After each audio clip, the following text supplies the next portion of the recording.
Bonjour à tous, bienvenue pour cette nouvelle vidéo sur les calculs de déterminants et leurs propriétés. Cette fois, on va parler de quelque chose qu'on a un peu abordé la dernière fois quand il s'agit de calculer des déterminants. Et il s'agit du développement par rapport à une ligne ou à une colonne quelconque. Donc, ce qu'on a vu jusqu'ici sur les déterminants, on les a définis en les développant par rapport à la première ligne. Vous vous rappelez, on prend le premier coefficient en haut à gauche de la première ligne, A11, et le déterminant va être la somme des moins 1 puissance 1 plus i fois les A1i, donc les coefficients sur la première ligne, fois le déterminant obtenu en supprimant la première ligne et la ième colonne à chaque fois, et on avance comme ça, de la matrice A. Et c'est comme ça qu'on avait défini le déterminant pour les matrices de taille supérieure à 2 ou 3 euh, pour lesquelles on n'a pas donné de formule euh, explicite et totale. Donc on l'a défini par récurrence, comme ça en se ramenant à des déterminants de plus en plus petits. Donc ça c'était la définition qu'on a vue au début. Et depuis on a vu qu'en fait la première ligne avait rien de vraiment spécial, puisqu'on avait vu que si on échange des colonnes, alors ça ne faisait que changer le signe du déterminant. Donc on peut déduire le déterminant d'une matrice avec deux colonnes inversées à partir de celle où les deux colonnes n'étaient pas encore inversées, il suffit de changer de signe. Et on a vu aussi que puisque le déterminant de la transposée d'une matrice était égal au déterminant de cette matrice, et puisque la transposée est obtenue en prenant les colonnes de la matrice A et en les mettant en ligne, ça donne transposée de A, en fait ça nous permet de dire en quelque sorte que les lignes et les colonnes jouent le même rôle. Et on avait déduit que du coup si on échange des lignes dans une matrice, le déterminant change de signe également. Et du coup, tout ça nous laisse à penser que si jamais on n'avait pas envie de développer par rapport à la première ligne, mais plutôt par rapport à la 34e, eh bien, il suffirait pour cela de mettre la 34e en haut et de développer par rapport à celle-là. Et c'est tout à fait exact. Et d'un autre côté, on a l'impression que si on voulait développer plutôt par rapport à une colonne, par exemple, je ne sais pas, parce qu'il y a plein de zéros sur les colonnes, il nous suffirait de prendre la transposée de A, ce qui transformerait la colonne qui nous intéresse en ligne, puis de la faire remonter. Et tout ça est exactement vrai, et en fait on peut le faire d'un seul coup en utilisant une formule un peu plus générale pour le déterminant, une formule qui donne euh, le développement par rapport à une ligne ou à une colonne quelconque. Donc commençons par nous donner une matrice de taille n, ici. Donc A, elle va être de la forme A11, A12, patati patata, A1n, ça c'est sa première ligne, A21, A22, ça c'est sa deuxième ligne, jusqu'à sa énième ligne, AN1, etc., etc., ANN. Donc A, c'est une brave matrice carrée. Ces lignes, on va les appeler L1, L2, patati patata jusqu'à Ln, sans grande originalité. Ces colonnes, on va les appeler C1, C2 jusqu'à Cn. Et donc la première formule dont j'aimerais vous parler, c'est le développement par rapport à la ième ligne. Donc, pour rappel, on a défini le déterminant de A comme c'est ce que ça que j'appelle le développement en fait, comme développé à partir de la première ligne. Et là, on va développer par rapport à la ième ligne, LI, dont les coefficients du coup sont AI1, AI2, etc. jusqu'à AIN. Et ce que nous dit la formule, c'est que le déterminant de A, donc comme je vous l'avais dit, on l'a défini comme la somme des A1i fois moins 1 puissance i plus 1 fois le déterminant de grand A1i, eh bien, le déterminant de A, on va aussi pouvoir l'écrire comme la somme de j égale 1 à n moins 1 puissance i plus j. Ici, on s'intéresse à la ième ligne LI. Le i ici, c'est le même que le i ici, c'est le même que le i là. AIJ, c'est le jème coefficient sur la ième ligne, fois le déterminant de grand AIJ, où grand AIJ est la matrice obtenue en supprimant la ième colonne et la ième ligne et la jème colonne de A.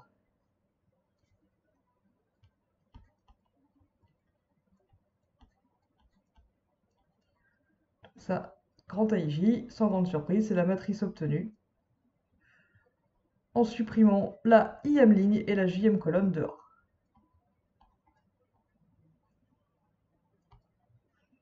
Donc en supprimant, d'après mes notations, LI et CJ dans A. Et donc ça nous donne une matrice AIJ qui appartient à Mn-1 de R, donc une matrice carrée de taille 1 de moins que 1, comme dans la définition du déterminant. Donc vous voyez, ce que dit cette formule, c'est que je peux me placer à la jème ligne, LJ ici par exemple, donc je peux la rajouter ici, LI, c'est A, I1, A, I2, avant j'arrive à la jm colonne CJ, AIJ, jusqu'à AIN, et ce que me dit cette formule, c'est que le déterminant de A, qu'on avait défini comme la somme des moins 1 puissance 1 plus I, A1I, oula, faut pas que je fasse des traits en trop, A1I, déterminant de grand A1I plus moins 1 puissance I plus 2, A, I2, etc., et ben on peut en fait développer par rapport à la ligne LI. Et dans ce cas-là, le signe, au lieu d'être moins 1 puissance 1 plus I, devient moins 1 puissance... Pardon, au lieu d'être moins 1 puissance 1 plus J, devient moins 1 puissance I plus J. Et on développe suivant les coefficients de la ième ligne. Donc ici, quand J égale 1, on est à AI1 avec fois le déterminant de la matrice grand AI1 qu'on obtient en supprimant la première colonne et la ième ligne, plus moins 1 puissance I plus 2 fois AI2, donc le deuxième coefficient de la ième ligne, fois le déterminant de grand AI2, donc obtenu en supprimant la ième colonne, la deuxième colonne et il y a la ième ligne, etc., etc. Et on a une formule analogue pour la jème colonne. On peut développer aussi par rapport à la jème colonne CJ.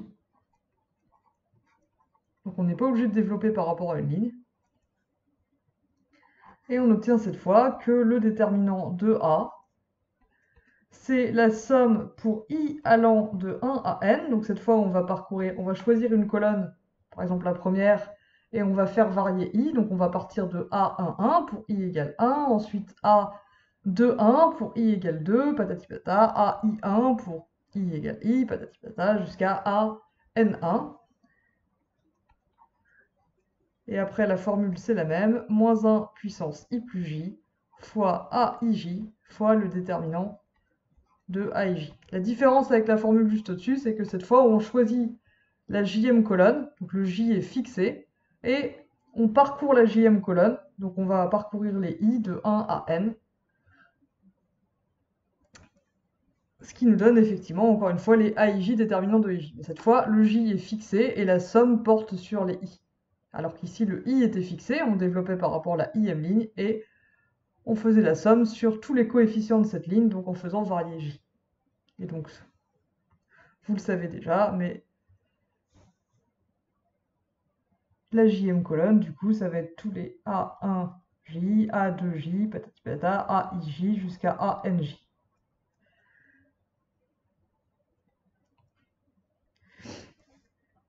Et donc cette formule nous dit qu'en fait, on peut développer par rapport à la ligne qu'on veut, ou par rapport à la colonne qu'on veut. Comment ça se prouve, ça? Eh bien, exactement de la façon dont vous vous y attendez, et dont on a parlé un petit peu au début. On va partir donc de A. Alors, commençons par montrer la formule de développement par rapport à la ième ligne. Donc on se donne A, une matrice carrée, avec la ième ligne qui nous intéresse ici. Et on veut montrer que le déterminant de A, qui est donc donné par la formule de développement par rapport à la première ligne, est égal à cette chose-là. Donc comment on va faire ça? Eh bien, on va faire des opérations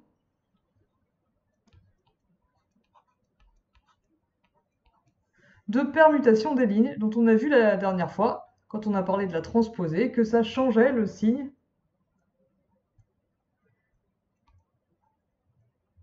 du déterminant. Donc ici, si j'échange LI avec la ligne juste au-dessus, ça va me faire sortir un moins 1. Ça va être égal à moins, donc le déterminant de A, c'est moins le déterminant de la matrice obtenue en faisant cette opération LI échangée avec LI moins 1. Donc la première ligne, a priori, c'est toujours la même. A11, patati patata, jusqu'à A1N. AI1, donc la ligne qui m'intéresse, la IM ligne, maintenant, elle est en position I-1. Et en dessous, j'ai AI-1, 1, AI-1, 2, etc. jusqu'à AI-1N. Et ensuite, ça continue normalement jusqu'à la dernière ligne, AN1, patati patata, jusqu'à ANN. Donc ici, après cette opération, cette ligne-là, c'est la I-1e ligne de la nouvelle matrice, et cette ligne-là, c'est la IM. Donc j'ai fait remonter la ligne LI d'un cran. Et je vais continuer comme ça jusqu'à ce que la ligne LI soit tout en haut, et là, je pourrai utiliser la définition du déterminant que j'ai donné au tout début du cours. Combien de fois, du coup, il va falloir que je fasse cette permutation? Combien de fois il va falloir que j'échange les lignes? Donc là, maintenant, je vais échanger AI1 avec la ligne au-dessus. Donc la ligne AI-2, 1, AI-3, 1, AI-2, 1, AI-2, 2, AI-2, 3, etc., etc. Ce qui va me faire sortir un autre moins 1. Et combien de fois je vais devoir faire cette opération? Bah, jusqu'à ce que la ligne I soit tout en haut. Et pour ça, vous voyez qu'il va falloir faire I-1 permutation.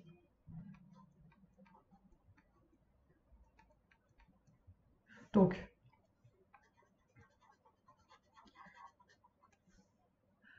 pardon, je vais aller trop vite. On va avoir un moins 1 puissance 2 déterminant de la matrice obtenue en échangeant la I-1e ligne avec celle qui est au-dessus.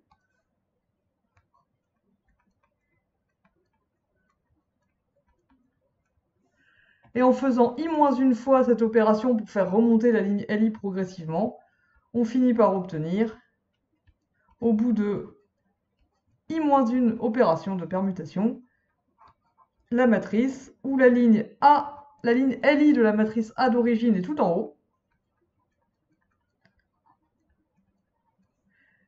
Et toutes les autres lignes sont dans le même ordre qu'avant. Donc la ligne juste en dessous, c'est l'ancienne première ligne de A. La troisième ligne, c'est la deuxième ligne de A.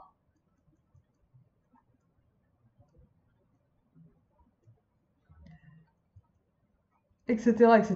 Donc à un moment ici, il manque la i-ème ligne, puisque celle-là, elle est rendue tout en haut. Et tout en bas, il y a la n-ième ligne.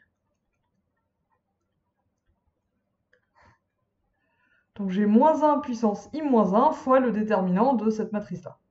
Mais c'est qui le déterminant de cette matrice-là? Eh bien par définition, pour obtenir le déterminant, on développe par rapport à la première ligne. Vous vous rappelez, c'est la définition que j'avais donnée.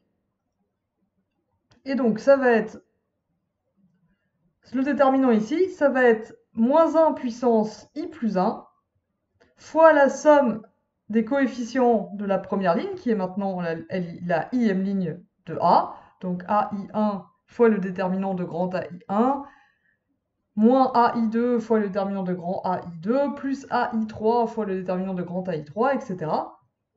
Et c'est qui grand AI1 qu'on obtient ici en supprimant la i-ème ligne, la première ligne qui est la i-ème ligne de A et la j-ème colonne, et ben on voit qu'on obtient, puisque les lignes en dessous sont dans le même ordre que dans la matrice A, on obtient exactement grand A ij ici. Donc ça va être égal. Le déterminant de cette matrice-là, je vais le réécrire, donc c'est la matrice où la première ligne tout en haut, c'est la i-ème ligne de A, et après toutes les autres lignes sont celles de A dans le même ordre qu'elles l'étaient dans A, avec à un moment la i-ème ligne qui manque. Donc ici, on va obtenir du moins 1 puissance i-1 fois, d'après la définition du déterminant, AI1 fois le déterminant de grand AI1, où ici, vous voyez bien que ce qu'on obtient quand on supprime la première ligne et la première colonne de cette nouvelle matrice, on obtient bien la matrice AI1, c'est-à-dire la même matrice qu'en supprimant la i-ème ligne et la première colonne dans la matrice A d'origine. Le coefficient suivant, c'est AI2 fois le déterminant donc de la matrice obtenue ici en supprimant la deuxième ligne et la deuxième colonne et la ligne tout en haut. Et vous voyez que cette matrice-là, c'est la même que la matrice obtenue à partir de A en supprimant la ième ligne, puisque c'est celle-là qui est en haut, et la deuxième colonne, puisqu'on n'a rien fait sur les colonnes, etc., etc. Donc au bout d'un moment, on va avoir moins 1 puissance 1 plus j AIJ, déterminant de grand AIJ. Et la somme continue jusqu'au dernier coefficient, moins 1 puissance 1 plus n, AIN, déterminant de grand AIN. Autrement dit, ça, c'est moins 1 puissance i moins 1 fois la somme des moins 1 puissance 1 plus j, AIJ, déterminant de grand AIJ. Pour j allant de 1 à n. Et ce que vous voyez ici, c'est que je peux faire rentrer le moins 1 puissance i moins 1 à l'intérieur de la somme, et donc j'aurai moins 1 puissance i moins 1 plus 1 plus j, autrement dit moins 1 puissance i plus j.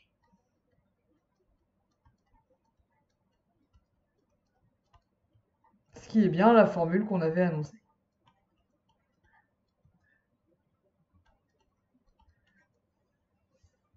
Pour obtenir la formule sur les colonnes,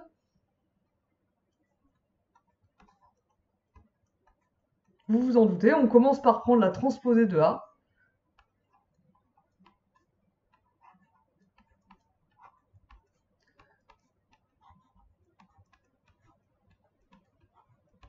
Et la transposée de A, c'est la matrice obtenue en prenant les colonnes de A et en les mettant en ligne. Donc ici, on va avoir A11, A21,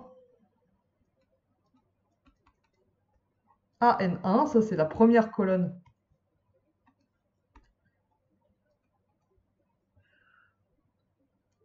de l'ancienne matrice A. Donc c'est C1 de A, la première colonne de A. La deuxième ligne de transposée de A, c'est la deuxième colonne de A, donc A12, A22, etc. jusqu'à AN2. À un moment, vous allez voir la jème ligne de transposée de A, c'est-à-dire la jème colonne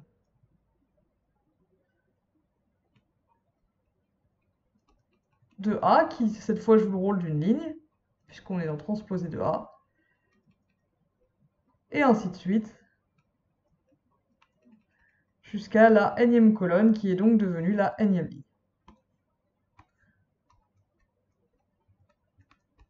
Et maintenant, vous n'avez plus qu'à appliquer la formule qu'on vient de montrer, de développement par rapport à la jème ligne,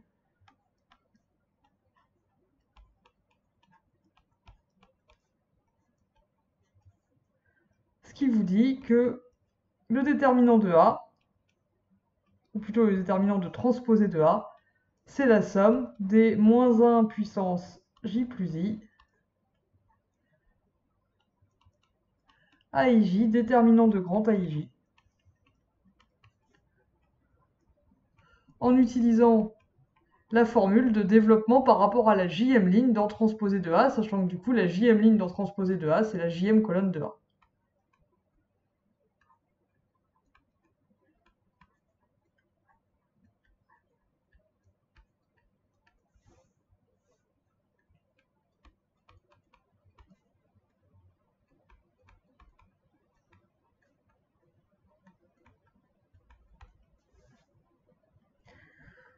Donc ce résultat, les démonstrations peuvent sembler un peu calculatoires et pénibles, mais tout ce qu'il dit, c'est quelque chose qu'on avait déjà pressenti précédemment, c'est-à-dire que les lignes et les colonnes jouent tout un peu le même rôle et qu'on peut exécuter des opérations sur les lignes et les colonnes,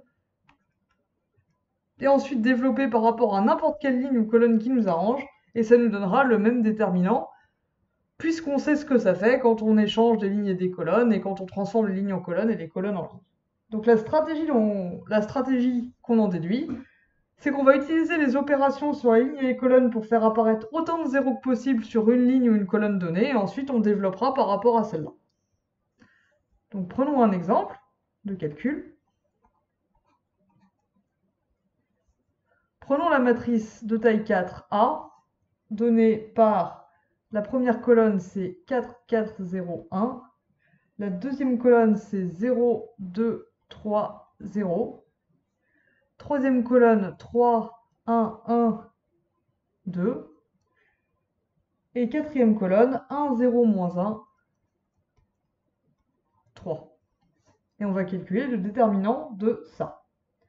Donc on voit qu'ici, sur la dernière colonne, il va être facile de faire apparaître des zéros parce que par exemple, sur cette colonne-là, si je somme cette ligne-là avec celle-là, ici ça va me donner un 0. Et si je soustrais 3 fois la première ligne à la dernière, ici je vais avoir aussi un 0.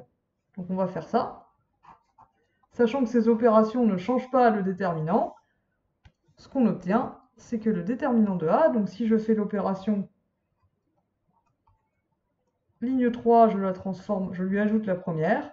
Ligne 4, je lui soustrais 3 fois la première. Donc encore une fois, ça devrait vous rappeler un peu le pivot de Gauss, sauf que maintenant on le fait avec n'importe quel coefficient qui nous arrange. Sur les lignes, sur les colonnes, comme on veut. Mais par contre, ce sont les mêmes opérations. Donc ça ne change pas le déterminant. Et donc le déterminant de A, il est égal au déterminant de la matrice. Donc la première ligne, elle n'a pas bougé, la deuxième non plus. La troisième, du coup, elle devient, je lui ajoute la première, ça me fait 4, 3, 4, 0. Et la dernière, je lui ai soustrait 3 fois la première. Donc ici, j'ai du moins 11, 0, moins 7. C'est ça, 2, moins 6, moins 7. 2, moins 9, pardon, moins 7. Et ici, à nouveau, 0. Et maintenant, je développe par rapport à la quatrième colonne.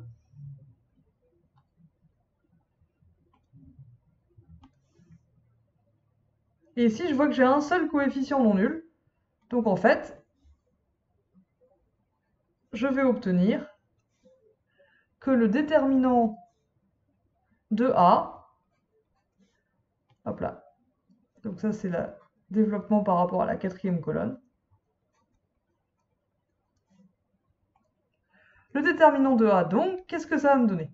On a dit moins 1 puissance, donc développement par rapport à la quatrième colonne, 1 plus J, donc ici J c'est 4, fois le premier coefficient de la quatrième colonne, fois le déterminant de la matrice obtenue en supprimant la première ligne et la quatrième colonne de A. C'est-à-dire le déterminant de 4, 2, 1, 4, 3, 4, moins 11, 0, 7.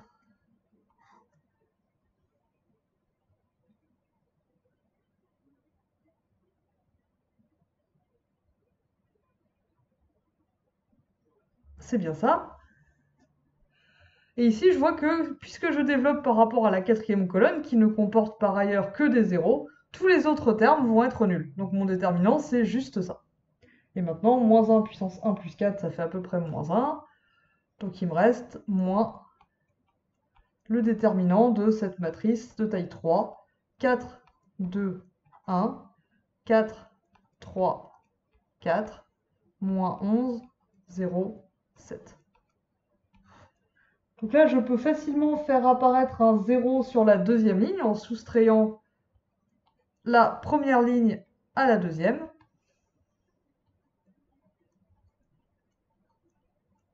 Le 4 sur la deuxième ligne va alors se simplifier, puisque ici, même s'il est très laid, c'est un 4. Et j'obtiens donc moins, puisque cette opération ne change pas le déterminant de la matrice 4, 2, 1, 0, 1, 3. Et la troisième ligne, elle n'a pas bougé. Et maintenant ici, je vois que j'ai un 0 sur la deuxième ligne et que je peux facilement en obtenir un autre en soustrayant 3 fois la deuxième colonne à la troisième, ce qui fera disparaître le 3 ici. Donc si je fais cette opération, c'est-à-dire si je soustrais 3 fois la deuxième colonne à la troisième, C3 devient C3 moins 3C2, mon déterminant, qui est toujours égal au déterminant de A, donc on n'oublie pas le moins 1 qu'on trimballe depuis le début, La première colonne, elle bouge pas, la deuxième colonne, elle bouge pas. Et la dernière colonne devient 1 moins 6 moins 5, 3 moins 3, 0, et 7 moins 3 fois 0, donc toujours 7. Ah pardon, c'est un moins 7 ici, il y a un moins qui s'est volatilisé depuis cette étape-là. C'est bien ce qui me semblait. Et on va pouvoir développer par rapport à la deuxième ligne. Avant de faire ça, on peut aussi remarquer que ici, on a toute cette ligne-là qui est multipliée par moins 1, moins 5, moins 0, moins 7. Donc on peut sortir le moins 1, ce qui nous donne égal déterminant. Ça nous évitera de faire des erreurs de signe plus tard. 4, 0, moins 11, 2, 1, 0, 5, 0, 7. Et maintenant, on développe par rapport à la deuxième ligne.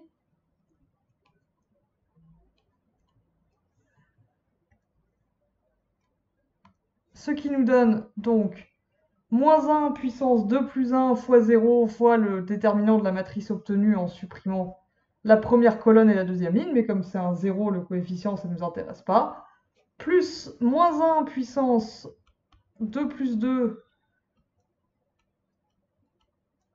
fois 1 fois le déterminant de la matrice obtenue en supprimant la deuxième colonne et la deuxième ligne. Hop là. On va essayer de garder des couleurs toujours les mêmes. Donc ici, on a 4, 5, moins 11, 7.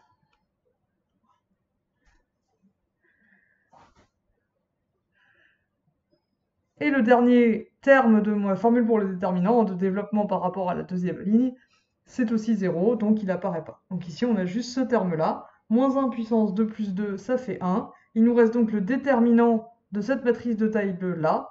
Or, quel est-il? Du coup, 4 fois 7, ça nous fait 28. Moins 11 fois 5, donc plus 55. Et on obtient 83. Et donc, vous voyez, tout d'abord que c'est plus rapide que le tout premier exemple qu'on a fait de déterminant de taille 4. Et d'autre part,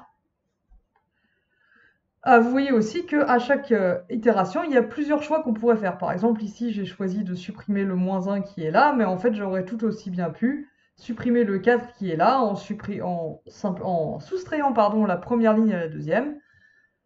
Il aurait ensuite resté un 1 ici. On aurait aussi pu se servir du 1 qui est là pour supprimer le 2 et le 3. Bref, à chaque étape, ce que j'essaie de dire, c'est qu'à chaque étape, il y a toujours plusieurs possibilités. Et donc, vous pouvez toujours choisir celle qui vous paraît la plus simple. Dans tous les cas, vous arriverez certainement à vous ramener à une colonne ou à une ligne où il y a un coefficient non nul et que des zéros. Et dans ce cas-là, vous arriverez à vous ramener à un déterminant de taille moins grande et un seul. En refaisant ça, vous vous ramenez encore une fois à un unique déterminant de taille 1 de moins, jusqu'à vous ramener à un déterminant de taille 2 que vous pouvez calculer directement avec la formule qu'on a donnée au début du cours. Donc, dans la vidéo suivante, on verra dans l'exercice 82, le déterminant de Vandermonde, un cas où les lignes et les colonnes nous permettent d'obtenir un résultat un peu plus général. C'est tout pour cette vidéo. Merci de votre attention.